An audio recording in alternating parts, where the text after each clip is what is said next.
This is such an interesting situation. Darren Waller is coming out of retirement. Now, if you don't remember Darren Waller, he started his career with the Ravens. He was a wide receiver before becoming a tight end for a couple different teams, including the Raiders, and then finalizing his career off with the Giants. Now, he retires because he had a health scare, and, he just wanted to walk away from football because of that. We actually go to Adam Schefter's thing here. You can see if we go down a little bit down here.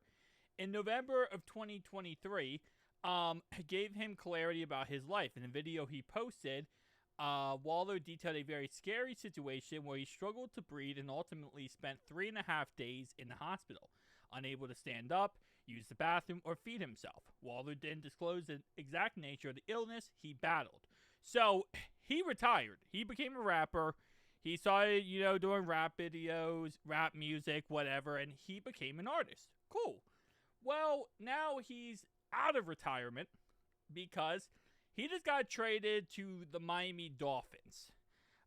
They actually ended up giving, so it's 6 to the New York Giants for a 2027 7th round pick and Darren Waller.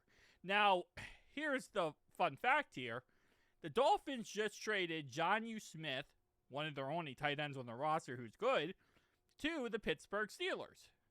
So, in theory, they kind of just traded Jonnu Smith, who's a Pro Bowl tight end, for Darren Waller coming out of retirement and who hasn't played in a couple years.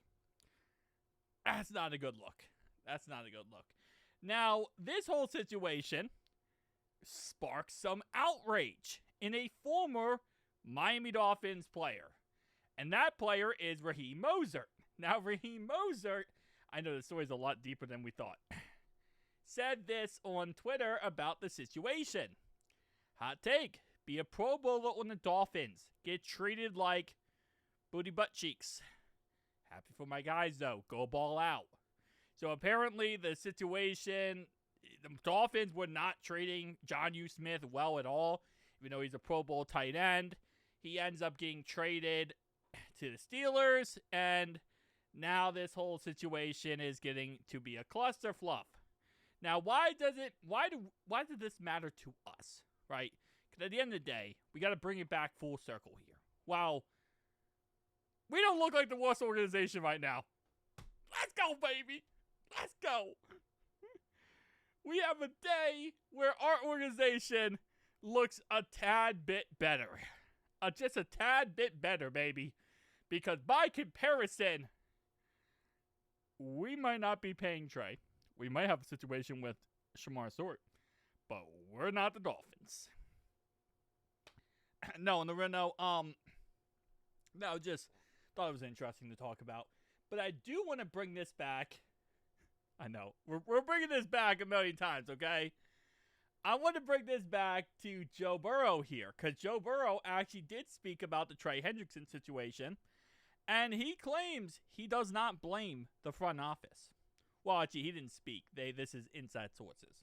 I checked with a source, and I was told Joe Burrow really doesn't blame people behind the scenes, front office, coaching staff, and other players.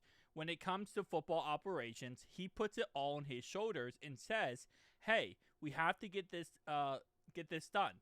I'm the quarterback of this franchise. Let's do it. He does acknowledge that this is a distraction and that getting Hendrickson done is important. So apparently Joe does not blame the front office, which, to be honest, as a leader, you would expect Joe to say, hey, this is on me. At the same time, I do feel like there is stuff that's out of his control in that aspect. So I really wouldn't put much blame on Joe at all. The only thing you could even claim to put on him was there was reports that he was going to take restructure his contract, take less money so that Trey could get signed, right? That was also reports going into this offseason, and it was kind of understood by a lot of fans that, hey, he's going to restructure his contract, guys. It's all good, and we're going to figure out this Trey situation because of that. Now, again, here's the problem. The Bengals do not want to pay him what he wants, okay? So this is more, based on what I'm saying, this is less of we don't have the money, because I believe we do have the money. to pay him what he wants. But the problem is they don't want to pay him what he wants. So even if Joe restructured his contract, it wouldn't change anything. It's not like we offered him $28 million. That's what the Bengals feel he's worth and how much they should pay him. Trey says, I want 32, 35. The Bengals, even if they had $60 million, they're not going to pay him that much. Again, Bengals go off principle. They're not based on like, hey, let's get this done. It's the principle of we value at a certain price. We're going to pay you a certain price. Now, you might say, well, that's wrong. You should pay him what he wants because he is that good. And, that's an argument that you can definitely make. But at the end of the day, that's not how the Bengals work. The Bengals work based on principle of we value at a certain price tag, and we're not going against our principle and paying you more money because we don't think you're worth that much money. They like to come away from these contract situations, again, feeling like they won, feeling like they're on top, like they're, the alpha male or the top dog here, right? So it is what it is. At the end of the day, you can disagree. I've been very vocal about my disagreement with the Bengals front office and how the situation goes, but it is what it is. Even if he took a pay cut or he took a restructure, I'm going to say pay cut, but restructure would not change a dang thing. It wouldn't. We would still be offering him $28 million. We would be offering him $28 million with a lot more in our salary cap. And it would be even more frustrating, but it wouldn't change anything. So, it is what it is, guys. It is July 1st, actually. And we are about to have some beautiful, beautiful, beautiful last month without football type energy. So, make sure to like and subscribe button down below. Make sure you go ahead and hit that subscribe button on the other channels as well. That My Gamer 2. We have That Cut Gamer. We have Ryan Tim Tech. And of course, as always, First Stop Reds. Also, I think someone commented on my Reds channel and asked me this. I've been a Reds fan, a Cincinnati Reds fan, since 2005. So I've been a Reds fan for, 20 years now? I'm like a, what do you call that? Like a, not passionate. Like, I'm passionate about football, but I'm like kind of like like I don't watch it that much, if that makes sense. Like, I don't watch baseball like I watch football, right? So I keep up with baseball. I don't watch it as much as I watch football. Recently, now with the Reds channel, I'm watching it a lot more and watching every single game.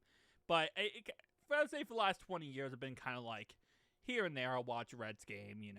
I'll probably watch like maybe 40%. I think every season I've watched at least 40% of the games. Not every single game, but at least 40% of the games every single season for the last 20 years. The last 2 seasons, I've watched every single game. So, yeah, hopefully that cleared it up a little bit. Someone actually commented, was like, wait, how long you been a Reds fan? I've been a Reds fan for 20 years. I love the Reds. Grew up watching the Reds, but I just never got into baseball like that, so I never got crazy into baseball stuff. But, I've been a Reds fan for a very long time, so go Reds. Check out First Off Reds. Peace.